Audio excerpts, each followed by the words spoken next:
Bienvenidos a todos. Hoy traigo conmigo a Gonzalo Rodríguez Fraile. Llevaba mucho tiempo queriendo traerte, Gonzalo, porque entrevisté a Pablo Dors hace ya casi 6 o 7 meses y me recomendó mucho que contactara contigo para entrevistarte. Y nada, Gonzalo, la primera pregunta que quiero hacer, ¿qué tal estás? ¿Cómo te encuentras? Pues gracias a Dios, fenomenal, hijo, estupendamente, ¿eh? Pues Gonzalo es el fundador de la Fundación del Desarrollo de la Consciencia y además está graduado en Derecho por la Universidad de Navarra y tiene un máster en Administración de Empresas por la Harvard Business School. Perdona mi pronunciación en inglés, pero soy sevillano y aquí el acento es andaluz, andaluz. Y nada, Gonzalo, la primera pregunta es súper básica, que es, ¿cuál es la diferencia entre conciencia sin S y consciencia con S? Pues ya sabes que eso está muy discutido, ¿no? ¿Sabes?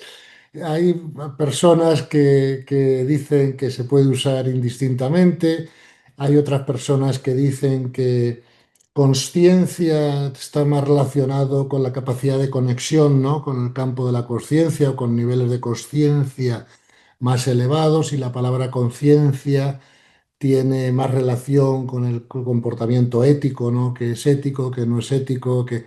Pero bueno, la verdad es que es difícil darte una respuesta en este sentido categórica, ¿no? Porque ya te digo que hay mucha gente que lo entiende de distintas maneras, ¿no?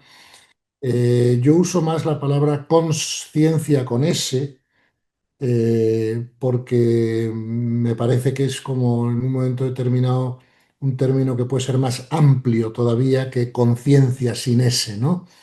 Pero esa es mi, digamos, interpretación, ¿no? Pero ahí ya te digo, hay personas que no estarían de acuerdo conmigo, otros que dicen, es que es curioso porque esto lo he mirado, ¿no? Y sé que es así, ¿no? Que hay muchas opiniones sobre la diferencia entre conciencia y consciencia, ¿vale? Ujú. Y tú te dedicas muchas veces a dar charlas a empresarios sobre el desarrollo de la conciencia. Cuéntame, Sí. ¿cómo son estas charlas? Porque, ¿en qué sentido conciencias a los empresarios? ¿De que ética y moralmente o cómo es? No, no, vamos a ver. El problema de los empresarios, y yo he sido empresario toda mi vida hasta que ya de alguna manera me sentí impelido a dejar eso, ¿no? Y dedicarme a lo importante, ¿no? Que es, que es, en mi opinión, para lo que hemos venido aquí, ¿no? Que es para elevar nuestros niveles de conciencia, ¿no? Y yo creo que los empresarios, yo el primero, porque he sido capitán general de cometer esos errores, ¿no? Eh, tenemos un problema de autogestión, ¿no? Y entonces, ¿cuántas veces he ido yo a la oficina, ¿no? Sin estar capacitado para rendir al máximo, ¿no? Porque venía con conflictos internos o porque, no sé, había tenido una discusión, la que sea, con un amigo, con una pareja, con quien sea, ¿no? O sea, que de alguna manera no me encontraba bien para rendir, o sea, hasta el punto que yo me di cuenta que a partir de una buena preparación, ¿no? Y de un esfuerzo suficiente, ¿no? Como era mi caso, pues a partir de ahí el mayor enemigo de mi éxito era yo mismo, ¿no? Y bueno, un poquito, eh, yo cuando decidí retirarme, ¿no? Del mundo empresarial, lo primero que hice, ¿no? Fue dedicarle muchas miles de horas, y cuando te digo muchas, te digo a lo mejor 15.000, ¿no? A investigar por qué nadie tiene paz interior, por qué todo el mundo, ¿no? De alguna manera tenga éxito, no tenga éxito, porque muchas veces las personas que no han tenido todavía el éxito en la vida que buscan, ¿no? Piensan que eso cuando lo tengan les va a dar, les va a proporcionar la felicidad, ¿no? Pero luego descubrimos todos que cuando eso ocurre no somos felices. Lo único que hacemos a lo mejor es sufrir un poco más cómodamente, pues porque existen los recursos para estar más cómodo, ¿no? Pero no es que dejes de sufrir. Yo me dedicaba además al sector financiero en mi actividad empresarial, fundé varios bancos privados, entre otras cosas. Gestionaba los recursos de personas que tenían muchos recursos, ¿no? Por lo tanto, mucho éxito, ¿no? Como se mide en el mundo normal. Y todos eran clientes y amigos y ninguno era feliz. No sé, todos tenían problemas, ¿no? Pero yo también de joven fui muy religioso y vi que en los ambientes religiosos también la gente sufría, ¿no? Entonces dije, bueno, aquí pasa algo, ¿no? La cultura, o sea, la... Y hasta que me di cuenta dónde estaba el problema, ¿no? Y el problema yo lo situé en la perspectiva, ¿no? El punto de vista que usábamos, ¿no? Para entender la realidad, ¿no? Sabes que hay una frase de Heisenberg muy famosa, ¿no? Que dice que cuando cambias la perspectiva, cambia la percepción de los eventos. Y claro, cuando cambia la percepción, cambia la experiencia, ¿no? Y entonces lo que a mí personalmente me transformó la vida, ¿no? Fue poder llegar a un cambio de perspectiva, ¿no? De alguna manera, a contestar de forma diferente de lo que me había enseñado la cultura a lo que son las preguntas más difíciles de siempre de la filosofía, ¿no? Que son ¿quién soy yo? ¿Para qué estoy aquí? ¿Y qué pasa después de la muerte física, ¿no? Y ese cambio de perspectiva fue el que me llevó pues a un cambio de vida, ¿no? Y todo lo que intento explicar a las personas, ¿no? En las conferencias que doy, o en mis vídeos, o en mis, lo que sea, ¿no? O en mis sesiones individuales, que llevo más de 10.000 horas de esas, ¿no? Es, bueno, que como, o sea, si tú quieres llamarlo de alguna manera, una psicología espiritual, ¿no? O sea, cómo cambiar la perspectiva para que los eventos de la vida ya no te bajen la energía, ¿no? La vibración, no te causen sufrimiento, ¿no? Y entonces creo que una vez que se consigue eso, se vive de otra manera, ¿no?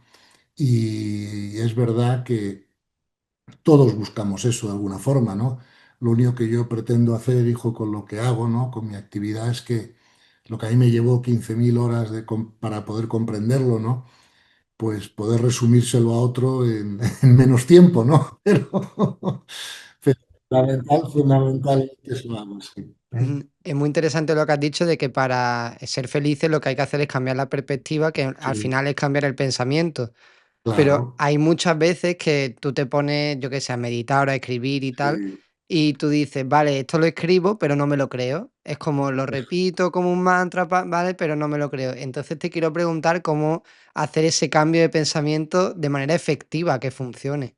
Y vamos a ver, hijo, tú sabes que todos los maestros espirituales siempre han dicho una frase que, por ejemplo, como estamos en Occidente, ¿no? Y la mayor parte de la gente que te esté escuchando quizá tenga unas raíces cristianas, ¿no? Por decirlo de alguna manera, pues te voy a citar el Evangelio, si no te citaría a Buda si estuviéramos en Oriente o te citaría la filosofía perenne, ¿no?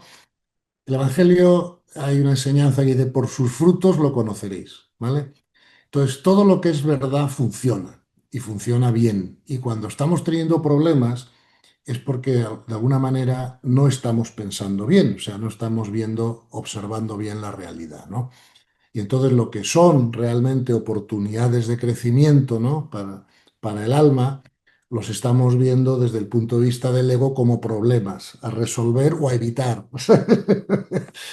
Y claro, eso cambia mucho tu situación interna, ¿no? Porque no es lo mismo estar viviendo un evento y comprender que es una oportunidad de crecimiento que estar viviendo un evento y pensar que es un problema, ¿no? Porque tu reacción interna va a ser muy distinta, ¿no?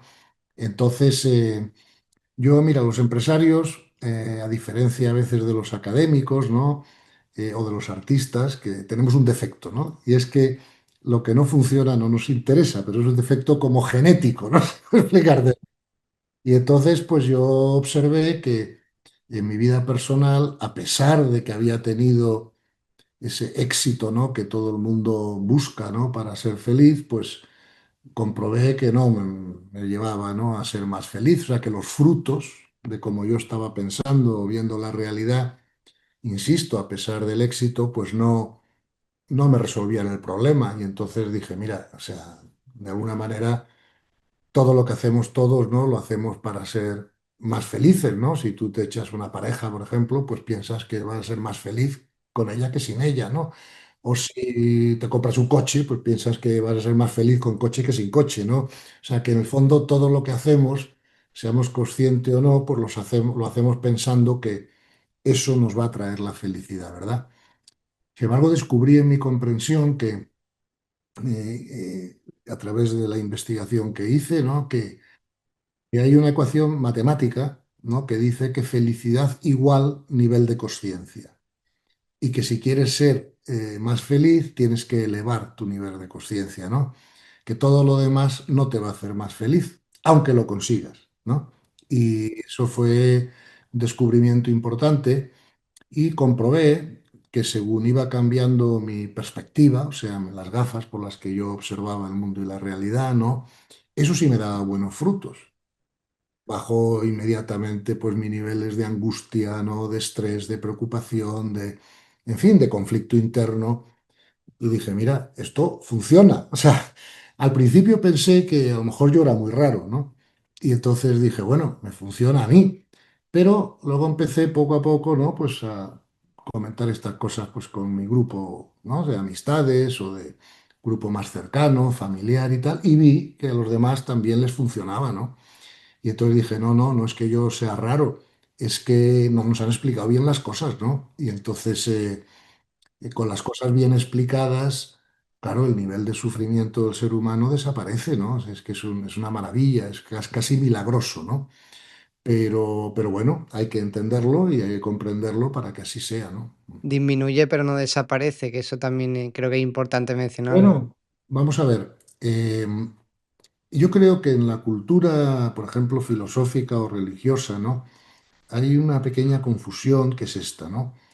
Piensan que, por así decirlo de alguna manera, transhumanizarse es deshumanizarse, ¿no? Hay una confusión con eso, ¿no? Y yo te puedo atestiguar que es perfectamente posible eliminar totalmente el sufrimiento de la vida de una persona. No digo parcialmente, digo totalmente, ¿no?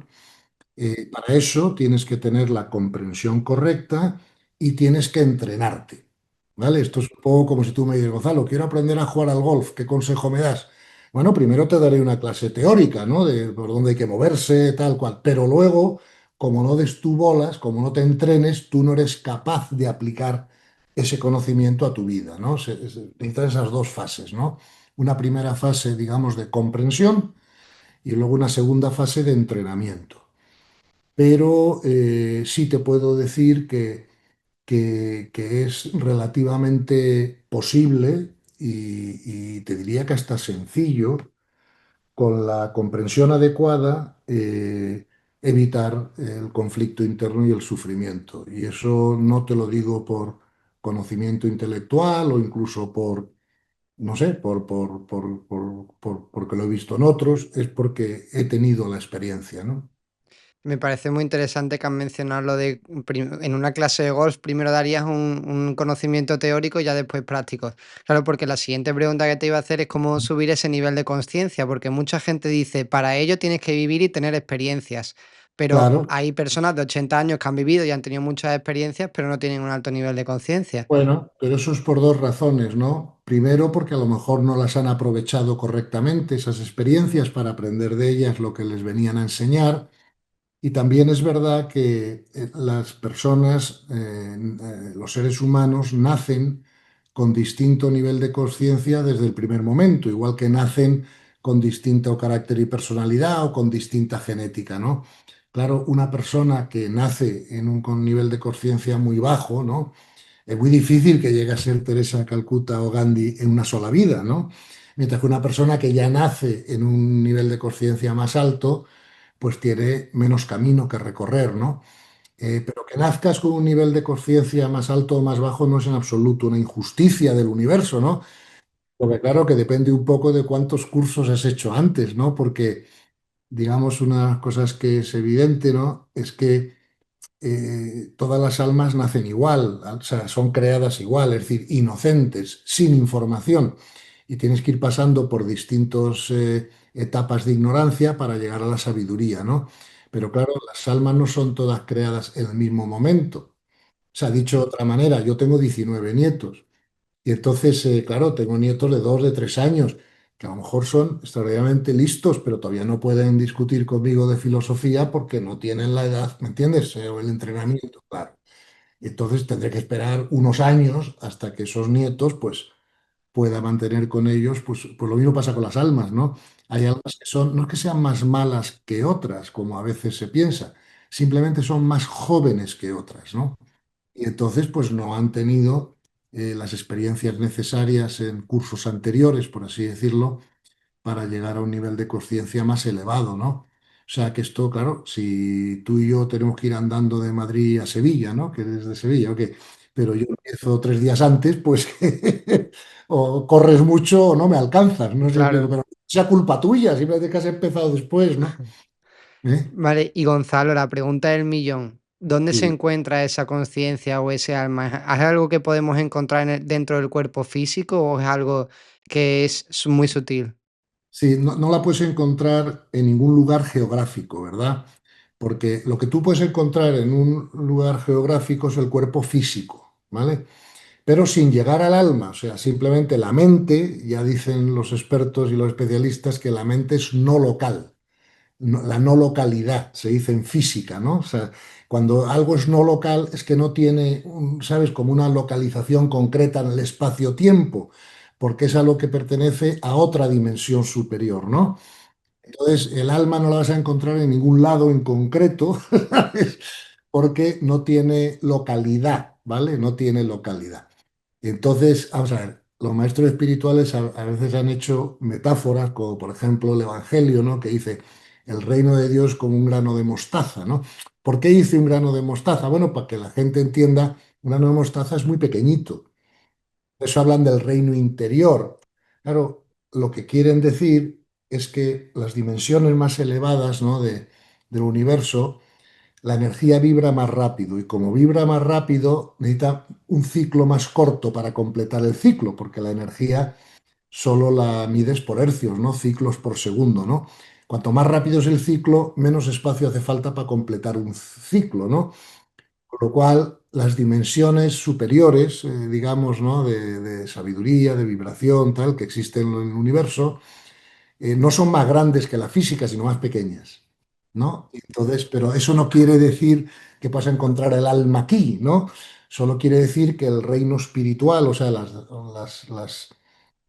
las dimensiones que llamamos espirituales, porque no las percibimos por los sentidos, ¿no? Porque son de más rápida vibración, son no locales, porque no están condicionadas por el espacio-tiempo, ¿no? Esto es un concepto complicado de explicar, pero es así, ¿eh? Sí, sí, pero se entiende.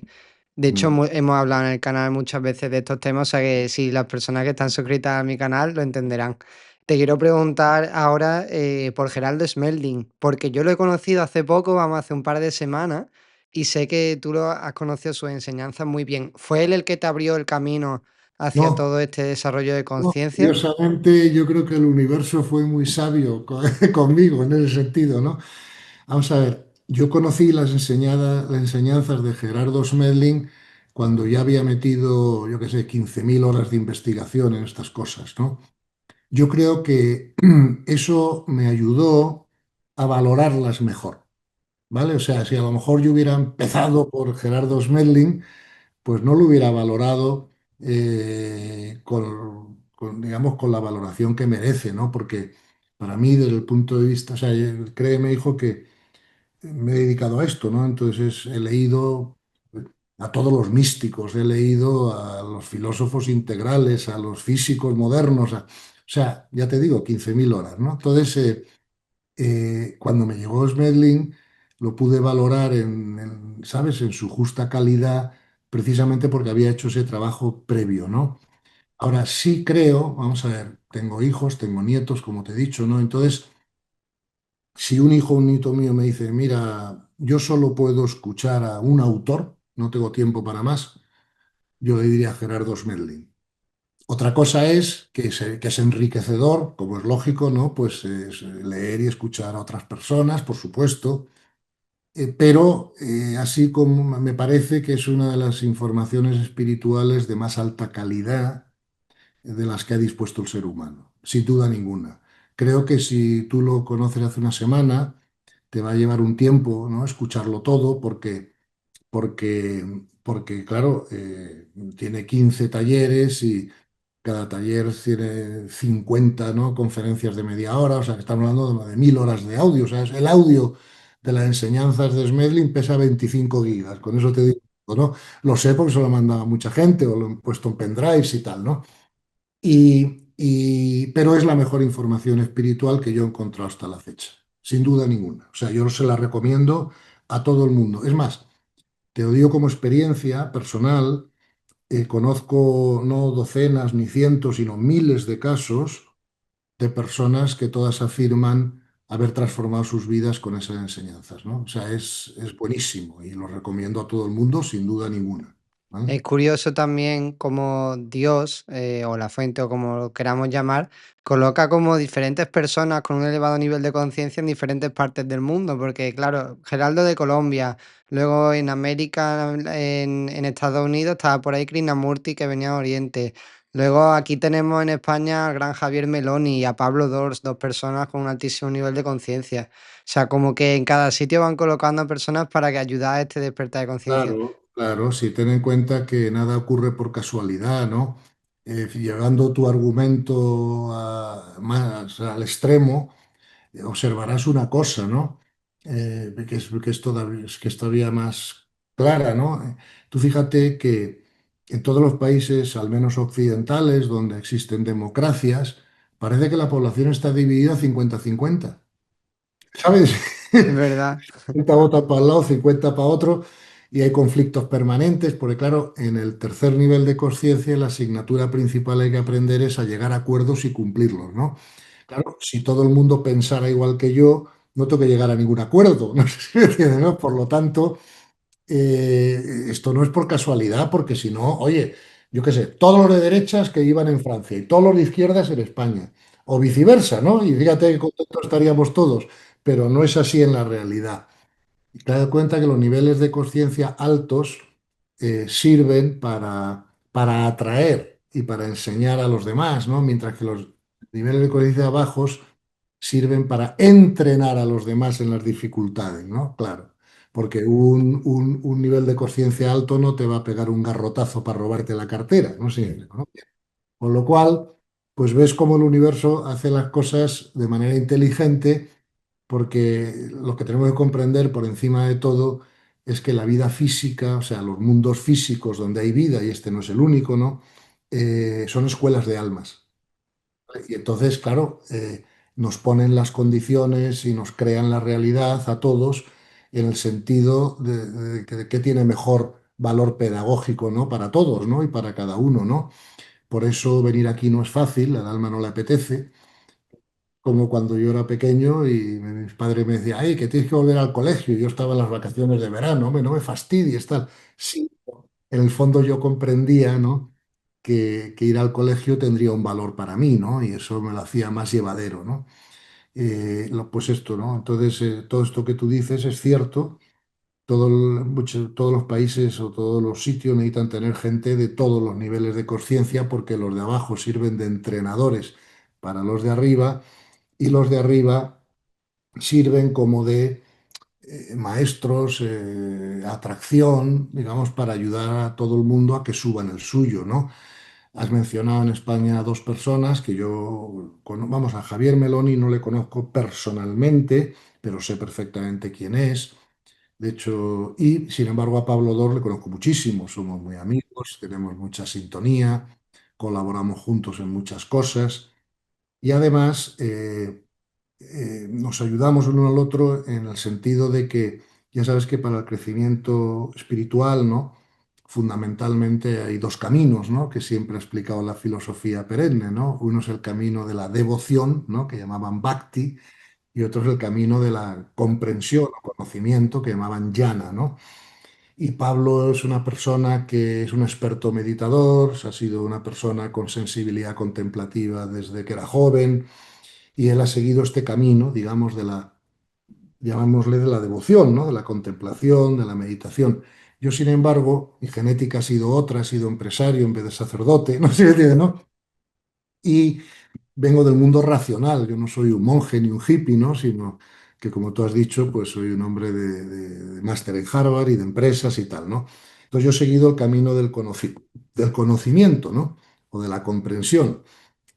Y entonces mis experiencias en ese camino y las experiencias de Pablo en el otro, pues han sido muy enriquecedoras para los dos, ¿no? Porque claro, nadie prohíbe seguir los dos caminos a la vez, ¿no? Simplemente que hay ciertas personas que están genéticamente como más preparadas o más sintonizadas con un camino y con otro, ¿no? Los dos son válidos y te llevan al mismo sitio. A mí siempre me ha parecido un misterio lo de por qué hay personas que entran en el camino espiritual y otras personas que no. Y me parece muy interesante lo que has dicho antes de que nacemos ya incluso el alma con distintos niveles de Sí, sí, conciencia y no había sí, caído en la cuenta. Digo, a lo mejor partimos sí. todos del primero, del mismo nivel, pero no. No, no, Respecto a esto te quiero preguntar, ¿eso cómo se decide? O sea, ¿eso lo decimos nosotros? ¿Eso no, lo decide Dios? ¿Eso cómo va? no, no, o sea, mira, todo, absolutamente todo se decide arriba, ¿vale? O sea, aquí se decide arriba, ¿no? Y bueno, como te dije antes, yo creo que a veces la gente dice el alma es eterna, ¿no? Y entiendo lo que quieren decir, pero vamos a ver, eterno significa que no hay principio ni final. O sea, que eterno no es un tiempo muy largo, es fuera del tiempo, ¿vale? Bien. Por lo tanto, lo correcto es decir que las almas son inmortales, es decir, no tienen final, pero sí tienen un principio, que es cuando son creadas por Dios, el Padre, la fuente, como tú quieras llamarlo, ¿no? Y las almas no son todas creadas a la vez, ¿no? ¿Sabes? Hay una creación continua, ¿no? Entonces, claro, por ejemplo, ¿no? Para que una persona nazca con un nivel de conciencia muy alto, ha tenido que tener ya muchos cursos anteriores. O sea, fíjate que los místicos, si tú te pones a leer a todos los místicos ahora, descubrirás que muchos de ellos, Krishnamurti entre otros, hablan del famoso Salón de las Mil Vidas, ¿vale? Entonces, el Salón de las Mil Vidas lo que quiere decir es que normalmente un alma, cuando entra ya en el reino humano, para hacer su desarrollo, ¿no?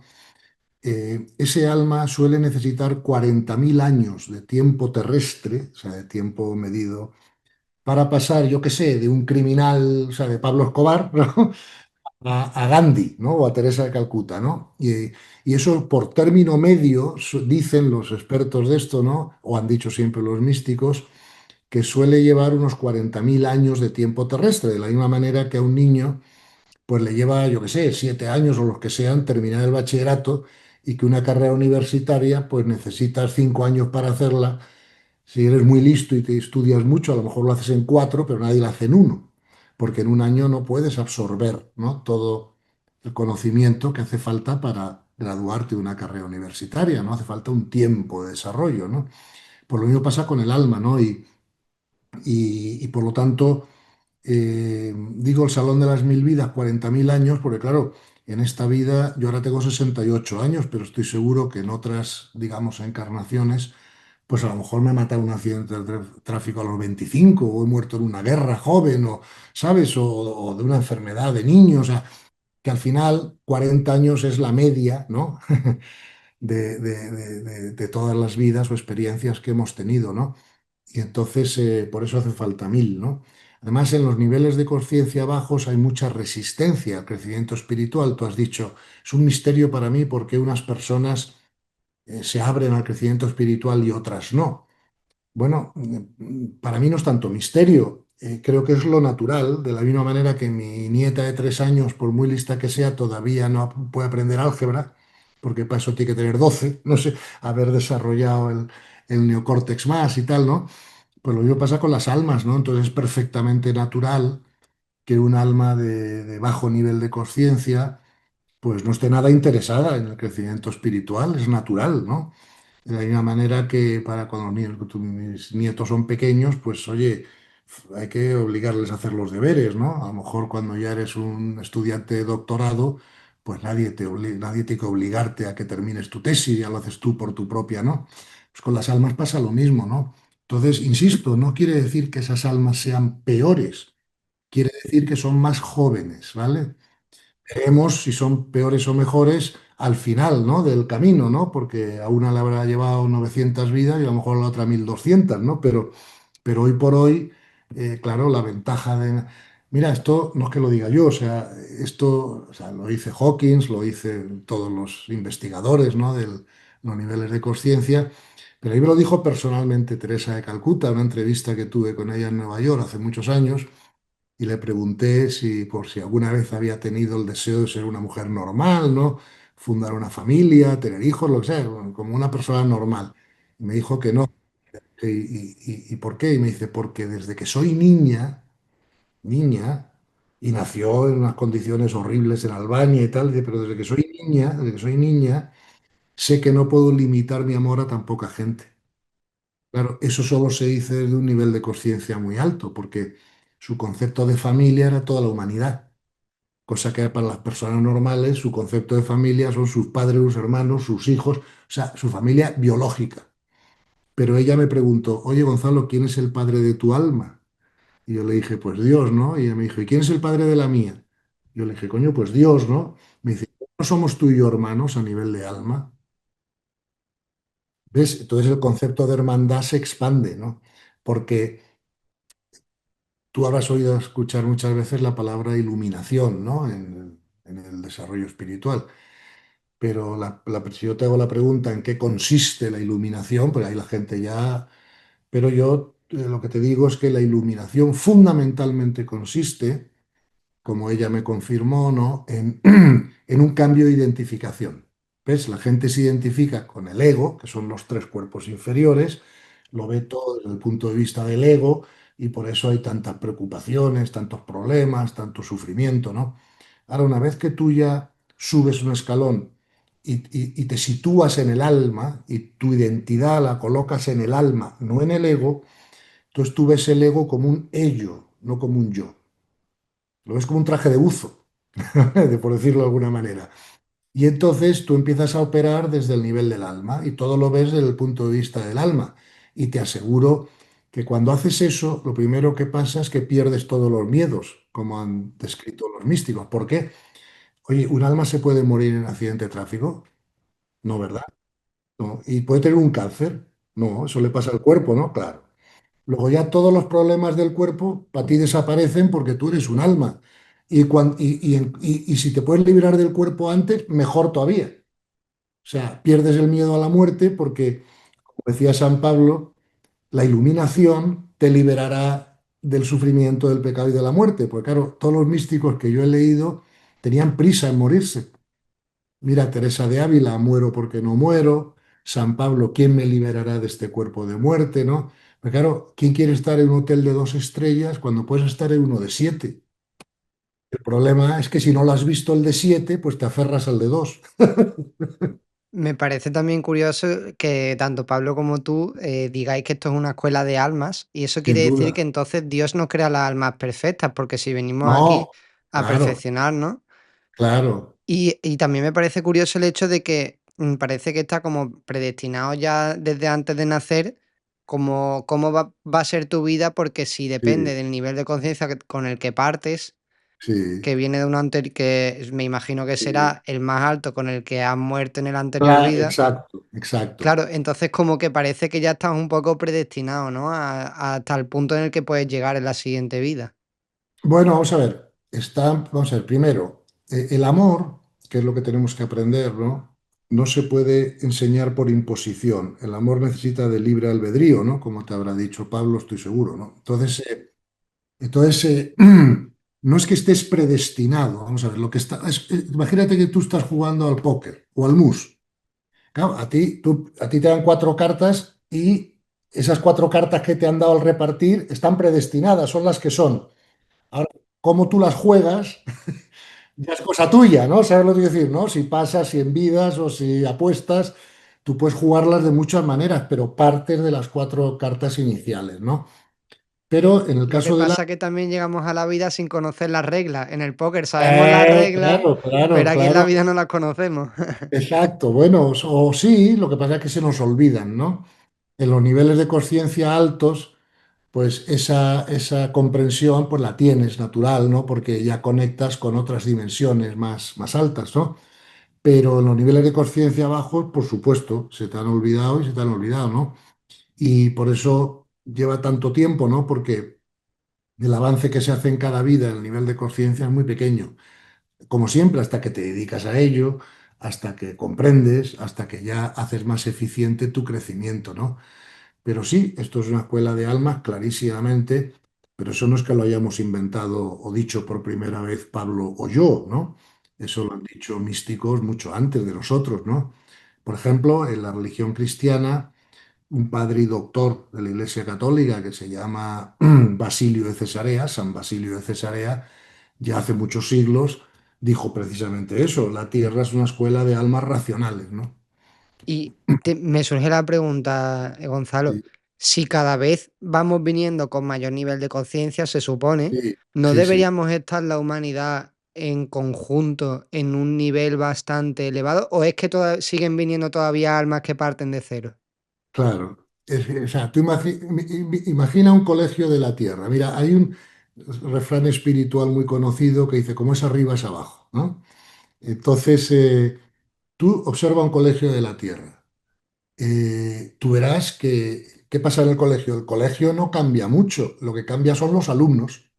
Hay alumnos que se gradúan y van a la universidad y hay otros nuevos que empiezan por párvulos. Y los profesores van cambiando también, se También, jubilan, claro, tal. claro, va cambiando los profesores, pero siempre hay alumnos nuevos que tienen que entrar por párvulos, ¿ves? En esos colegios. Porque claro, si no empiezas en párvulos no acabas en la universidad. Entonces, lo que va más de cambiar el colegio, lo que cambian son los alumnos, ¿no? Entonces, claro, cuando un alumno se gradúa del colegio, pues ya va a la universidad. ¿Ok? Eso no quiere decir que el colegio haya cambiado mucho su nivel de conciencia, porque al mismo tiempo que hay unos que se gradúan y otros que entran por abajo, ¿no? Entonces, Me encanta la analogía porque, claro, luego también va cambiando el colegio, pero porque sus alumnos son distintos los que van entrando. Entonces, quizás tienen que aprender, o sea, los profesores aprenden nuevos métodos de enseñanza, como ahora que los niños la atención la tienen súper poco desarrollada debido a todas las pantallas que les dan de pequeños.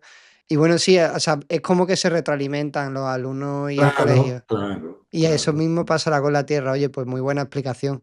Sí, no es que es así, hijo. O sea, a veces las cosas se entienden mejor poniendo un ejemplo que explicándolas, ¿no? Pero es así, sí. O sea, tú siempre observa eso, ¿no?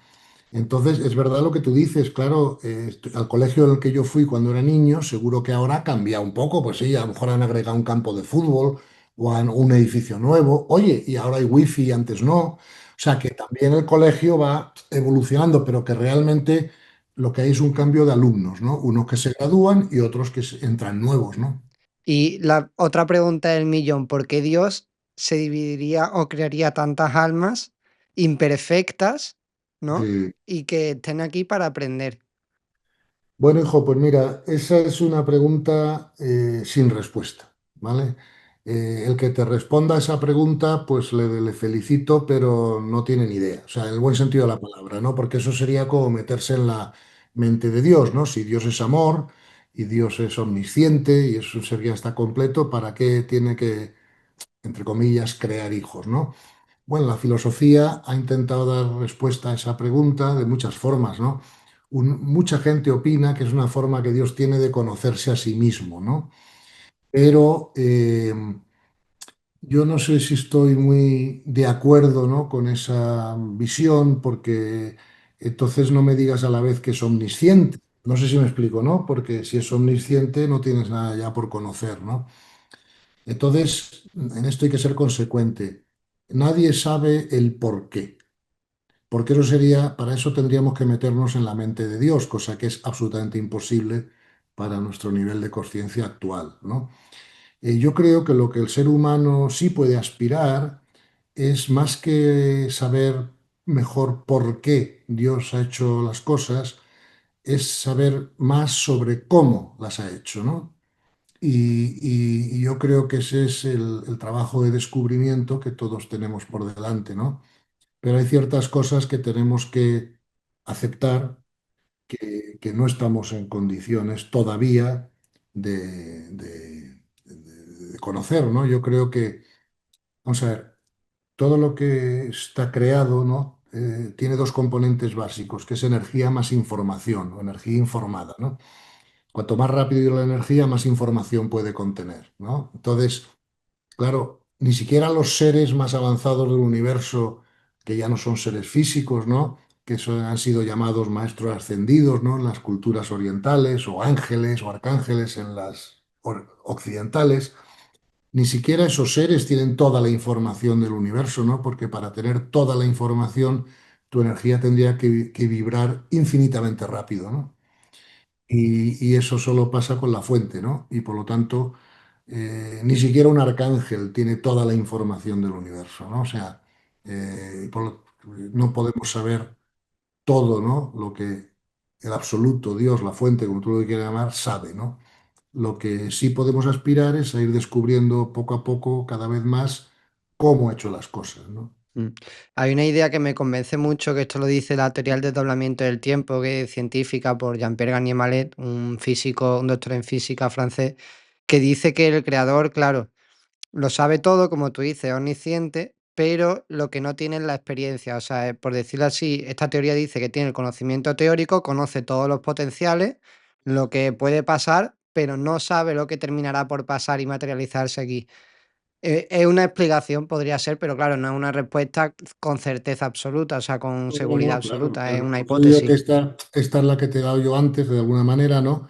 Pero yo tengo mis dudas, pero no, o sea, no digo que sea errónea, solamente digo que bueno, que puede ser una aproximación, pero habría otras posibles respuestas, ¿no? Pues que Dios quiere precisamente crear otros dioses, ¿no? ¿Sabes? En el sentido, claro, y bueno, que nuestra evolución pues nos llevará a eso, ¿no? De alguna forma, ¿no? Bueno, hay muchas respuestas, como te digo, a esta pregunta, pero ninguna que nadie pueda decirte esta es, ¿no? Y la de este físico, que la conozco, ¿no? Es tan válida como otras y no digo que esté equivocado en absoluto, solamente digo que tampoco se puede afirmar rotundamente que sea así, ¿no? Y ya que has investigado tanto de las preguntas esenciales de quiénes somos, qué es la muerte, te quiero preguntar precisamente por estas dos. ¿Quiénes somos y qué es la muerte? Bueno, pues lo primero que tenemos que comprender es que nosotros no somos seres físicos, ¿verdad? Producto de la naturaleza casual, ¿no? Sino que somos seres espirituales que nos hemos enfundado en un traje de buzo para tener una experiencia de crecimiento espiritual. Es decir, esta no es nuestra casa. Nuestra casa es la décima dimensión del universo, por decirte algo, ¿no? Y venimos aquí a hacer un curso de aprendizaje, o sea que se le da la vuelta, ¿no? O sea, no somos un ser físico teniendo una experiencia de trascendencia, sino que somos un ser espiritual teniendo una experiencia en los mundos físicos de aprendizaje, ¿no? O sea que realmente nosotros somos almas, porque este traje de buzo que tú estás viendo en esta pantalla, yo solo lo voy a tener, ¿qué? 80 años, 100, 90, 70, lo que Dios quiera, ¿no? Pero sin embargo voy a ser alma por el resto del tiempo, ¿no? Entonces es absurdo identificarme con lo temporal en vez de identificarme con lo permanente, ¿no? O sea que somos almas que nos hemos encarnado en un traje de buzo que limita muchísimo nuestra posible percepción de la realidad como almas. De hecho, una vez que estamos metidos en el traje de buzo, solo podemos percibir un 0,0000,3% de la realidad, ¿no? Mientras que el alma fuera del traje de buzo puede percibir mucho más, ¿no? Por lo tanto, esa es la primera respuesta a tu pregunta. La segunda, ¿qué es la muerte? La muerte no es nada más que un cambio de experiencia. La muerte es que el alma sale del traje de buzo y dice, uy, menos mal que ya no estoy limitada por el traje de buzo, y descansa y se vuelve a su casa y ahí tranquilamente espera su próximo curso de crecimiento, ¿no? La muerte es un poco como las vacaciones de verano cuando vas al colegio. Entonces, es realmente absurdo tenerle miedo a la muerte porque una vez que has comprendido las cosas bien, porque la muerte lo único que hace es mejorar tu experiencia, o sea, tú no pierdes tu individualidad ni tu capacidad de percepción cuando mueres, ¿no? Lo que pierdes son las limitaciones del traje de buzo, ¿no? Mira, yo recuerdo que una vez he vivido muchos años de mi vida en Miami, en Estados Unidos, y mis hijos querían aprender a bucear, ¿no? Y contraté a bueno, un profesor de buceo, ¿no? Y aparte de, ya sabes que primero aprendes en la piscina, luego ya te tiras al mar, ¿no? Ok. Pero como gracia, además de las bombonas y las máscaras, se trajo un traje de buzo, ¿no? Entonces yo me metí en el traje de buzo y teníamos un barco en la bahía, ¿no? Nuestra casa y me tiré pues para el mar para arreglar una cosa del barco, ¿no? Ok. Claro, para trabajar debajo del agua es fantástico tener un traje de buzo, si no, cada 30 segundos tienes que subir para arriba, tienes que respirar, te molesta el mar en los ojos, ¿no? Ok. Pero claro, en cuanto ya salí a la superficie y volví al jardín, me quería quitar el traje de buzo como hubiera lugar. sea, tú sabes qué calor, no oía nada por la escafandra, no podía girar o sea, entiéndeme, ¿no? Me limitaba mucho, me añadía mucho peso al cuerpo, ¿no? Para poder moverme, ¿no? Entonces, claro, el traje de buzo para estar en el agua, fenomenal. Pero una vez que salí del agua a un mundo menos denso, pues me quería quitar el traje de buzo como fuera, ¿no? Eso es un buen ejemplo para lo que le pasa al alma con la muerte física, ¿no? Que ya va a mundos menos densos, menos pesados, el cuerpo físico le molestaría mucho por allí, ¿no? O sea, se quemaría además, ¿no? Y claro, ya no le duele nada, ya no sabes, porque el dolor está en el cuerpo físico, no en el alma, ¿no? O sea que quiero decirte con eso que a todas las almas les encanta desprenderse del traje de buzo, ¿no? Y eso lo sabemos por las experiencias cercanas a la muerte, tantas que ha habido, ¿no? Y la gente que lo ha reportado esa experiencia, y lo sabemos por las regresiones psiquiátricas, por ejemplo, ¿no? Entonces, perder el traje de buzo, o sea, quitarse el traje de buzo, no es para nada un trauma para el alma, es más, es lo contrario. Ninguno de los que tiene una experiencia cercana a la muerte quiere realmente volver. Ya. Es verdad, experimentan ese amor pleno muchos de ellos, no todos. Claro, Y claro, claro, si ya además está. es un mundo mucho menos denso, mucho más, o sea, por favor, ¿sabes? Cogiendo la analogía que has dicho antes del colegio, aquí lo que pasa es que no nos graduamos todos al mismo tiempo. En el colegio, si todos aprueban, todos se gradúan al mismo tiempo, pero aquí unos se van antes, otros se van después. Y esto, lo que acabas de comentar, ayuda mucho para afrontar la muerte uno como persona, pero para afrontar la muerte de un ser querido, una pareja, un padre, un hijo, eso nadie te prepara. O sea, que le quiten el traje de buzo a otro, eso a los que seguimos teniendo el traje de buzo duele mucho. Bueno, sí, pero porque te falta comprensión espiritual y porque estás metido en lo que llamamos el cariño, no en el amor. ¿Ves? Porque el amor quiere lo mejor para otro, aunque sea sin ti. ¿Eh? Te pongo un ejemplo. Yo no sé si tú tienes hijos o no, o No, no, familia, de ¿no? momento no. Pero por un momento imagínate que los tuvieras, ¿vale? Que tuvieras dos hijos, ¿vale? Y que tú te vas de vacaciones al Caribe con tus dos hijos. Y al llegar a ese país, pues el policía piensa que vuestros pasaportes son falsos y os mete a los tres en el calabozo hasta que lo pueda comprobar, ¿vale? Al cabo de unas horas, vuelve el policía y dice, mire, ya he podido comprobar que los pasaportes de sus hijos son válidos, ya pueden salir. Y tú qué vas a decir, no, que se queden aquí acompañándome porque si no me quedo yo solo o que salgan. Claro, porque amas a tus hijos, quieres lo mejor para ellos y no quieres que tengan una experiencia de estar en una cárcel si ya no es necesaria, ¿no? Bien. Cuando una persona muere es porque la fuente, lo que tú quieras, el universo, como lo quieras llamar, ya ha decidido que ese curso ha terminado para ellos. Y solo tu egoísmo o tu apego, no sé si me entiendes, o sea, le duele que se marchen. Pero si les amaras, pues dirías, joder, maravilloso, para casa, ya les veré después. No sé si me... Tienes a sufrir por la muerte de un ser querido, es normal, pero es normal para las personas que todavía no han desarrollado una gran comprensión espiritual, ¿no? Entiendo lo que dice y me parece muy profundo y que es completamente verdad, pero luego hay casos en la vida real de personas que dicen, esta muerte ha sido injusta, ¿no? O sea, que Pero es tú que lo no hay piensas, de muertes decir, injustas, es falta de comprensión espiritual. claro, claro, no, pero ponte en el momento, ¿no? De que te anuncian, oye, que un amigo tuyo ha muerto de repente, un infarto o un cáncer, en un mes se va. O sea, son como experiencias. Descorcho champán, por mi amigo, claro. Pero no todos se van como terminados, o sea, muchos se van sin Y alcanzar ese nivel de conciencia no, que no, hablábamos que a lo claro, mejor tenía que oye, alcanzar. claro, si nos lleva 1000 vidas llegar a, ¿sabes? Pues en 999 te vas sin haberte graduado.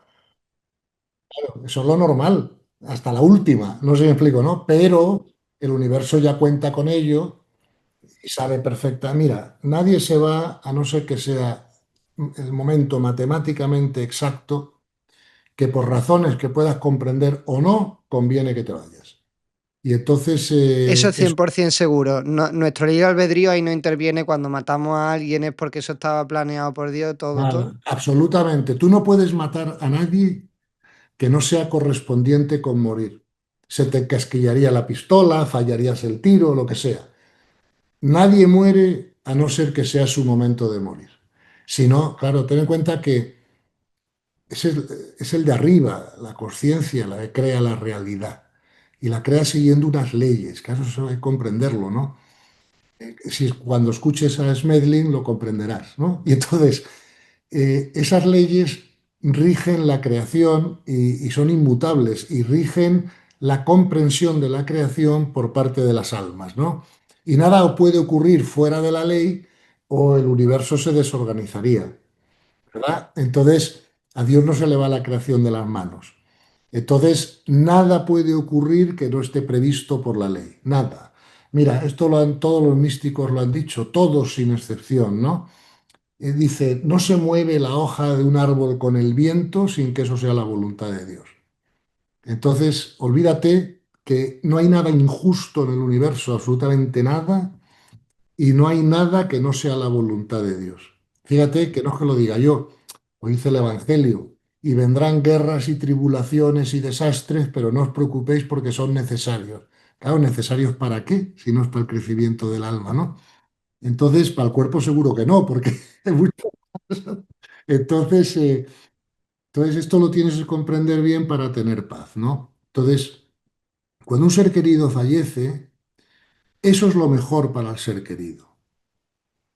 ¿Entiendes? Y por lo tanto, tú tienes que amar lo que sea mejor para tu ser querido. Y por lo tanto, entristecerte. O sea, si muere un ser querido, un místico se alegraría, no se entristecería. Es lo que te quiero decir. Ujú. Y me surge la pregunta entonces, Gonzalo, de cuál es el límite del libre albedrío, o sea, hasta dónde llega. Si me puedes poner un ejemplo, porque si ya está previsto como la voluntad de Dios se va a cumplir, hagas lo que hagas, entonces ese libre albedrío, ¿tú cómo lo entiendes? ¿Cómo es y hasta dónde llega? Eso sí, eso es una buena pregunta, no es la primera vez que me la hacen y no es en absoluto incompatible con lo que yo estoy diciendo, ¿no? Mira, el ser humano tiene libre albedrío, pero vamos a entenderlo así. Primero tenemos lo que se llama una libertad interior, ¿vale? Esa libertad interior nos permite reaccionar ante determinados eventos de una manera o de otra. Te pongo un ejemplo, ¿eh? Los ejemplos creo que ayudan. Imagínate que tú vas conduciendo tu coche y te paras en un semáforo en rojo. Pues has hecho lo correcto. Semáforo rojo, me paro. Claro, bien. Pero luego viene por detrás un hombre que se ha distraído con el móvil, ¡pum! Y te da un golpe por detrás, ¿vale? ¿Tú has sido libre de que no te den el golpe? No, te lo han No. dado, no, tú no podías hacer Claro, nada. lo que has hecho para. Eso es. ¿Ves? Pero tú eres libre cómo reaccionar. Puedes bajarte del coche y pegarle con un bate en la cabeza por imbécil. Puedes decirle, no se preocupe usted, todos nos distraemos de vez en cuando, vamos a tomarnos un café mientras viene el seguro y te acabas haciendo un amigo, ¿no? O sea, cómo reaccionas es tu libertad, ¿cierto? Ahora, tú no has sido libre de que no te den el golpe, ¿cierto? Pues ves, tú tienes una libertad interna. El único límite a esa libertad interna que tú tienes es tu nivel de conciencia. Ejemplo, una persona como Pablo Escobar o como Al Capone seguramente te pegaría un tiro por imbécil. No sé, sí, por haberle estropeado su coche. No sé si me explico. A lo mejor una persona como Gandhi o Teresa Calcuta se baja del coche y lo primero que se preocupa es cómo está él, el que te ha pegado, ¿no? Entonces eso ya depende de tu nivel de conciencia, que tengas más o menos posibilidades de reaccionar de una manera u otra ante un evento, ¿no? Creo que esto queda claro. Luego tenemos una libertad externa, ¿verdad? Y la libertad externa es qué podemos hacer en el mundo, ¿no? Esa libertad externa solo tiene otro límite, que es la ley universal. Por ejemplo, si tú decides que me quieres pegar un tiro porque te caigo antipático, solo me vas a poder pegar el tiro si yo soy correspondiente por ley con recibir el tiro. Si no, la ley interviene y se encasquilla la pistola, fallas, lo que sea. No sé si me explico. O sea, no podemos hacer ahí fuera, usando nuestra libertad, algo que no esté incluido en la ley. Porque claro, si pudiéramos hacerlo, el universo se desorganizaría porque dependería de la libertad de seres con menos conciencia, ¿no? O sea, si tú estás en un colegio, pues joder, puedes salir al recreo, no salir al recreo. Lo que seguramente no te van a dejar es poner una bomba y explotar todo el colegio. No sé si me... Claro, intervendrían antes los profesores o lo que sea, ¿no? Entonces, en ese sentido, tenemos una libertad, sí, pero la libertad interna está limitada por nuestro nivel de conciencia y la libertad externa está limitada por la ley. Me ha gustado mucho lo que acabas de decir de que lo que no te van a permitir es poner una bomba que te cargues todo, porque, a ver, también es cierto lo que decía Jesús, y esto creo que es la realidad como una casa. ¿Quién es el príncipe de este mundo? El demonio. Es decir, hoy en día parece que todos los que están en altos cargos no buscan el bien común, no No, tienen elevados niveles de claro, conciencia. porque su nivel de conciencia es bajo, pero eso no es culpa del demonio, es culpa de Dios. ¿Sabes? Esto claro, porque Dios es el que ha creado el demonio también, ¿no? Y que créeme que el demonio no puede hacer absolutamente nada que Dios no quiera. Claro, por eso no está permitido para el demonio poner una bomba. O sea, Hará permitido lo que esté permitido, pero no lo que no está permitido, ¿no? Y entonces, si el demonio hace algo es porque está permitido. Bueno, pues entonces, ¿qué te preocupa? Si está permitido por Dios, pues estupendo, que haga lo que tenga que hacer. ¿Entiendes? No, claro. y, claro, también decís mucho, Pablo Doritur, que nos dirigimos hacia un nuevo paradigma en la realidad. Lo dicen más personas, ¿no? Pero lo digo porque lo he escuchado justamente de vosotros dos.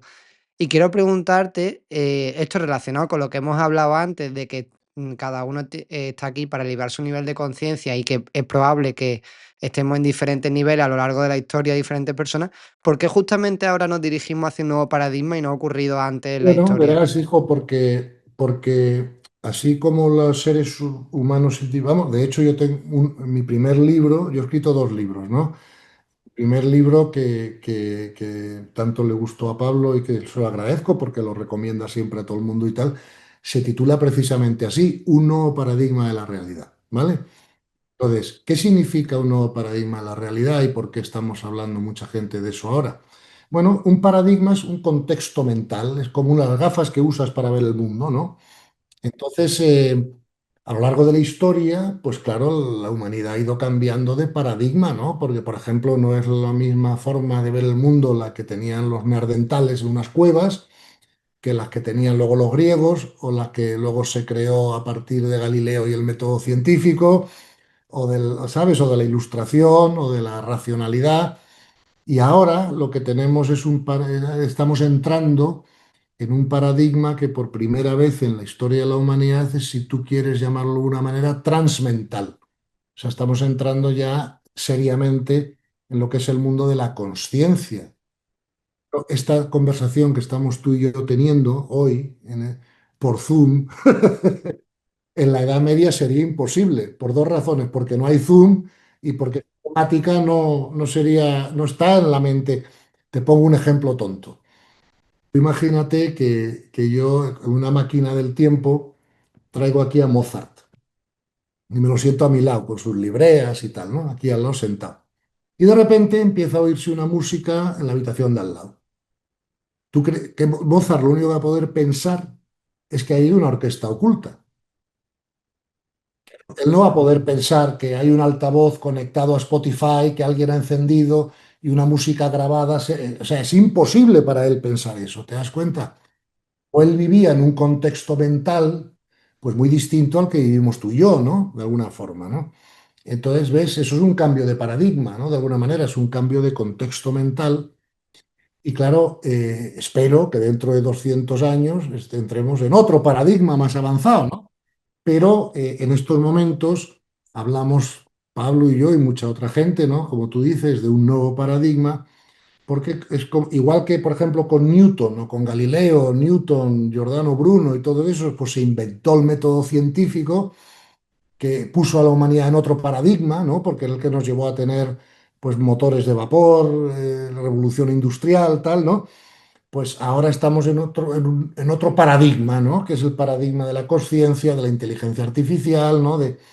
Entonces, sí que hay un cambio de paradigma, obviamente, ¿no? Y claro, los nuevos paradigmas no es que desechen el anterior, ¿no? Es que lo incluyen y lo trascienden. Por ponerte un ejemplo, la física clásica, la de Newton, sigue siendo válida hoy para mandar un cohete a la Luna, por ejemplo. Lo que pasa es que hace 400 años se pensaba que estaba completa y ahora sabemos que es solo parcial. Luego hemos incluido la física de Newton, pero la hemos trascendido, ¿sabes? Eso, Claro. claro. Y la pregunta también, la tercera pregunta del millón, ¿qué es la felicidad? Porque hemos hablado de ello al principio de la entrevista, decías que no estaba tan relacionado con el éxito, pero sí creo que para la felicidad se necesitan por lo menos tener las necesidades básicas cubiertas, pero te quiero preguntar, cuéntame tu experiencia, ¿qué es la felicidad? Sí, bueno, vamos a ver. Se puede definir la felicidad de muchas formas, como tú sabes, ¿no? Pero una muy básica y muy simple es la felicidad es ausencia de sufrimiento y de conflicto interior, ¿vale? La felicidad es un estado de paz interior permanente e imperturbable por las circunstancias externas. Imperturbable por las circunstancias externas. Esto es muy curioso porque, claro, lo interno influye en lo externo, pero es que lo externo también influye en lo interno, se retroalimenta.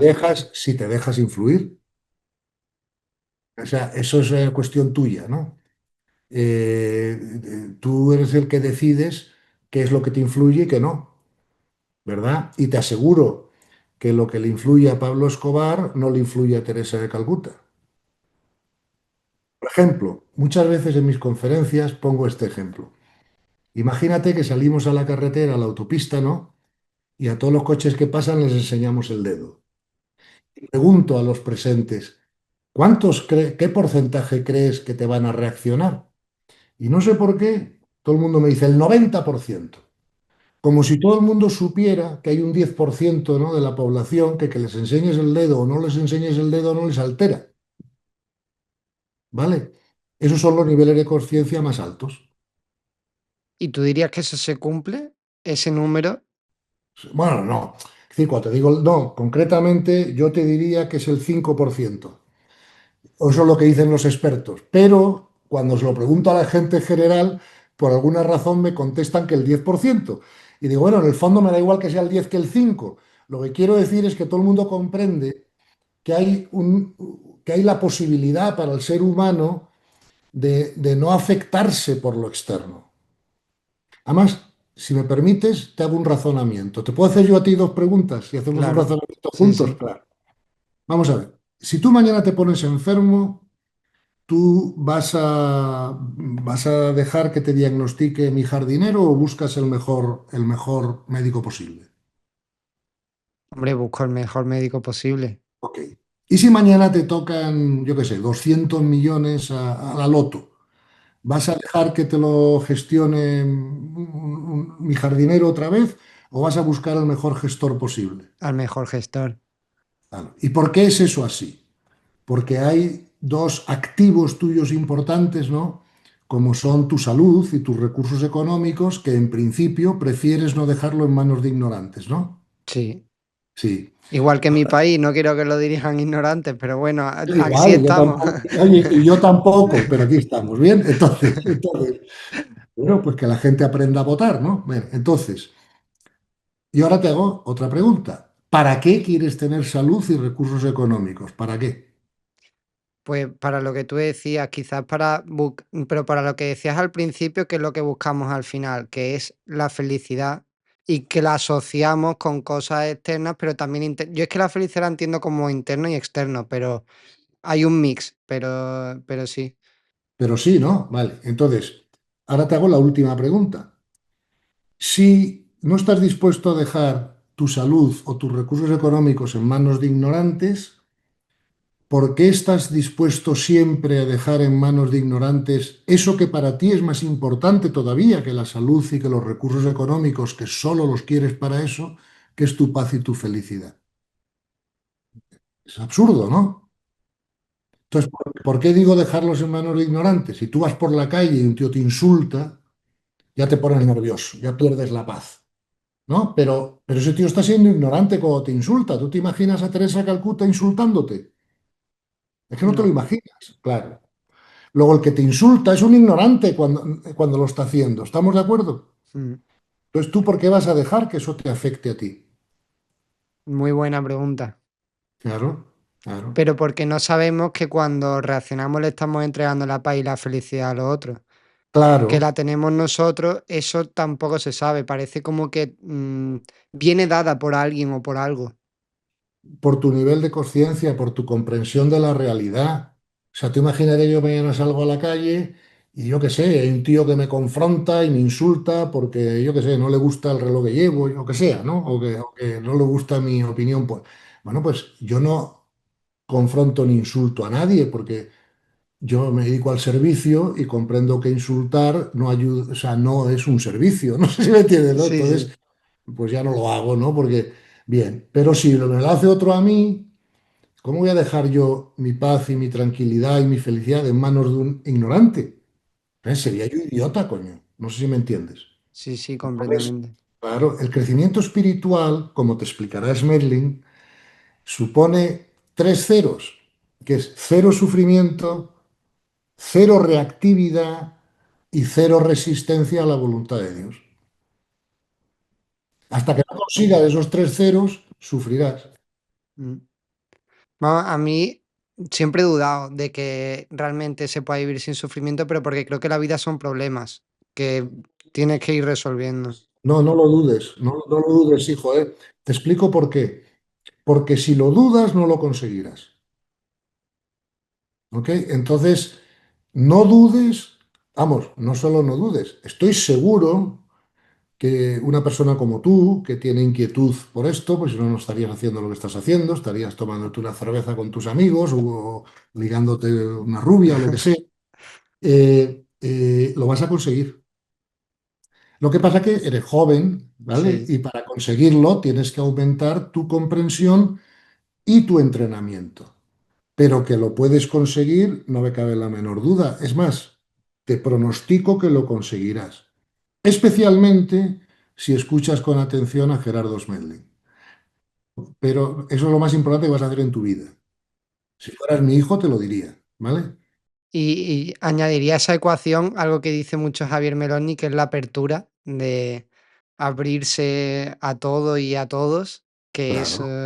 que eso va en de la mano de la felicidad, ¿no? Que Pero eso también te lo va a decir Smedley.